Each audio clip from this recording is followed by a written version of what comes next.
Creatine creatine क्या होता है, इसको लेने से क्या बेनिफिट होते हैं, क्या इसके साइड इफ़ेक्ट हो सकते हैं और इसको लेके जो मिथ्स बने हुए हैं उन सभी के बारे में तो हम हमारे लास्ट वीडियो में जान चुके हैं। आज इस वीडियो में हम जानेंगे कि क्रिएटिन किडनी को इफ़ेक्ट करता है या नहीं, और अगर करता है तो वो किन तरीक़ों से कर सकता है। तो चलिए स्टार्ट करते हैं आज का वीडियो।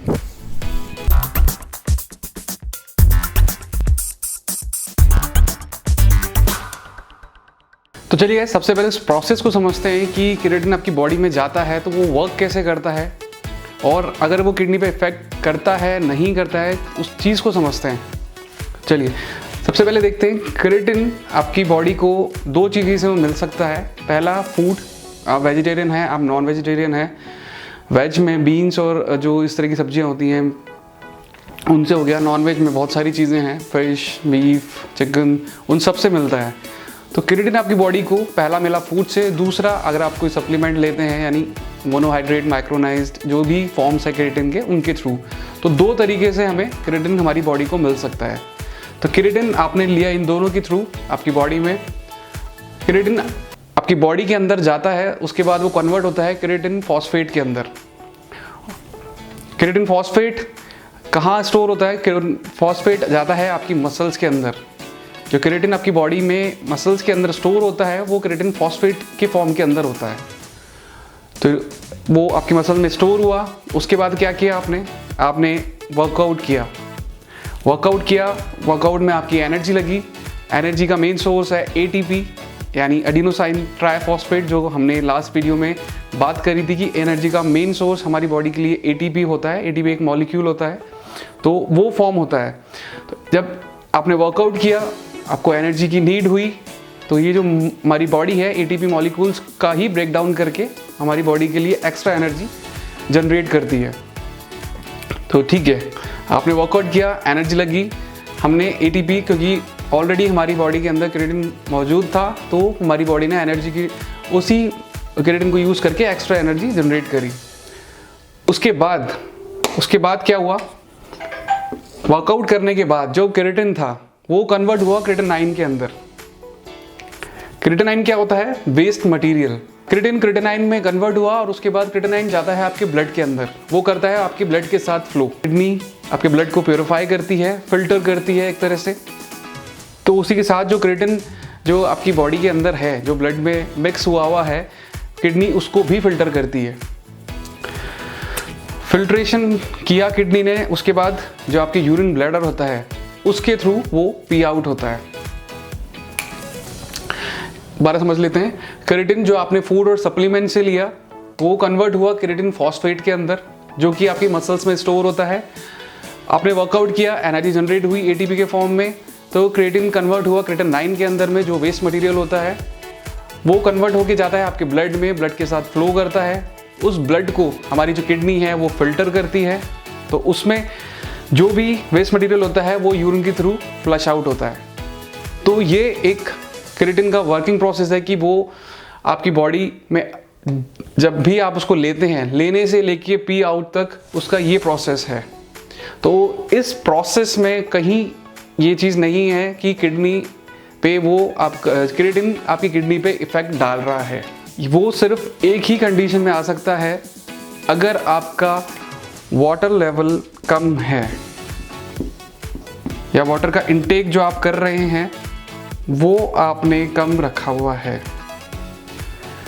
वाटर लेवल अगर आपका प्रॉपर है तो आपकी किडनी को कोई डैमेज या कोई साइड इफेक्ट आपकी किडनी पे नहीं आ सकता क्रिएटिन लेवल का, जब तक कि आपकी अदर कोई हैबिट्स या अदर आपको कोई आपकी मेडिकल कंडीशन नहीं हो कि जिससे ऑलरेडी आपकी किडनी पे लोड आया हुआ हो, या वो प्रॉपर वर्क नहीं कर रही हो, या फिर आपको, जैसे मैंने हैबिट्स की बात करी कि लिकर्स यानी कोई भी तरीका अल्कोहल या स्मोकिंग बहुत ज़्यादा हो, जो ऑलरेडी आपकी किडनी पे लोड डाल रहा हो, और उसके साथ क्रिएटिन अगर इंक्लूड करते हैं या वो क्रिएटिन साइकिल चलाते हैं, तो फिर आपकी किडनी पे बहुत ज़्यादा लोड आएगा, जिससे डैमेज होने के चांसेस होंगे।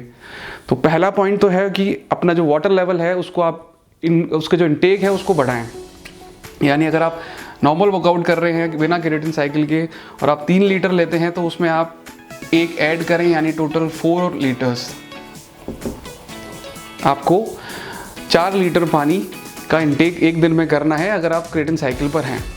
अगर आप इस साइकिल को यानी आप 3 लीटर की जगह दिन में 2 लीटर ले रहे हैं और आपने सप्लीमेंट जो है वो भी स्टार्ट किया हुआ है, उससे होगा क्या, क्रेटिन लेवल जो आपके ब्लड में फ्लो कर रहा है, किडनी उसी ब्लड को प्यूरिफाई करती है, फिल्टर करती है, फ्लश करती है यूरिन ब्लैडर के थ्रू। तो जब पानी का जो वाटर लेवल प्रॉपर आपकी किडनी को नहीं मिलेगा, यानी आपकी बॉडी में नहीं होगा, तो प्रॉपरली वो फ्लश नहीं कर पाएगी, प्रॉपरली फिल्टर नहीं कर पाएगी, जिससे किडनी पे बहुत ज़्यादा लोड आएगा। तो क्रेटिनाइन जो लेवल है वो आपकी ब्लड में ज़्यादा हो जाएगा। हमें क्रेटिनाइन लेवल जो है ब्लड के अंदर जो है उसको मिनिमम रखना है। मिनिमम से मतलब एक जो उसका स्टैंडर्ड रेट है उससे आप उसको इंक्रीज करेंगे तो, और अगर आपने पानी का लेवल आप कम कर रखा है आपने, तो वो ऑटोमेटिकली इंक्रीज होगा जो आपकी किडनी पे लोड डालेगा। तो उस लेवल को हमको इक्वल रखना है, उसे इंक्रीज नहीं होने देना। उसका जो पहला ऑप्शन है वो है कि वाटर का इंटेक आपको बढ़ाना है अगर आप क्रेटिन साइकिल पर हैं, क्योंकि वो वाटर ही आपकी फिल्ट्रेशन वाले वर्क पे काम आएगा, जिससे आपकी किडनी डैमेज होने से बचेगी। और दूसरा पॉइंट जो वो है वो ये है कि जो भी आपकी क्रेटिन की जो डोज है उसको आप सेट करें, उसको लिमिटेड रखें। बिकॉज क्रेटिन आपको सिर्फ फूड और जो आपकी जो मिनिमम डोज है यानी सप्लीमेंट जो अपन लेते हैं मोनोहाइड्रेट, उसी से नहीं मिल रहा। आपका जो वे प्रोटीन है उसमें भी क्वांटिटी रहती है, आप कोई प्री वर्कआउट ले रहे हैं उसमें भी क्रेटिन मौजूद रहता है। तो अपने दिन भर का जो भी आपका फूड सप्लीमेंट अलग अलग तरह के जो भी आप ले रहे हैं उसका एक एस्टिमेट लगाएं कि टोटल क्रेटिन कितना जा रहा है आपकी बॉडी में, उसके अकॉर्डिंग ही अपने वाटर लेवल को इंक्रीज करके रखें। तो क्रेटिन आपकी किडनी को कोई डैमेज नहीं पहुंचाता अगर आपने वाटर लेवल अपना बिल्कुल सही रखा हुआ हो। आप वाटर लेवल कम करेंगे, आपकी किडनी पे लोड आएगा, वो फिल्टर प्रॉपर नहीं कर पाएगा, तो ऑब्वियसली उस पर लोड आएगा। और दूसरी जो चीज़ है वो आपकी जो भी आपने हैबिट्स बनाई हुई हैं, अगर आपने ऑलरेडी किडनी पे लोड एक्स्ट्रा लोड डाला हुआ है या कोई मेडिकल कंडीशन है, तो अगर उसके साथ आप क्रेटिन साइकिल स्टार्ट करते हैं, जो किडनी है उस पर ज़्यादा लोड डालेगा, जिससे आपकी किडनी डैमेज होने के पूरे चांसेस हैं। तो आई होप गाइज ये एक बहुत बड़ा क्वेश्चन था कि क्रिएटिन है वो आपकी किडनी पे इफेक्ट डालता है या नहीं डालता, तो मैं आपको वो चीज़ क्लियर कर पाऊँ, और ये प्रोसेस जो मैंने बताया वो आपको और भी क्लियर करेगा कि किडनी पे किस तरह से लोड आ सकता है। तो सी यू गाइज, मैं मिलता हूँ आपसे नेक्स्ट वीडियो में। Till then keep watching. नमस्ते।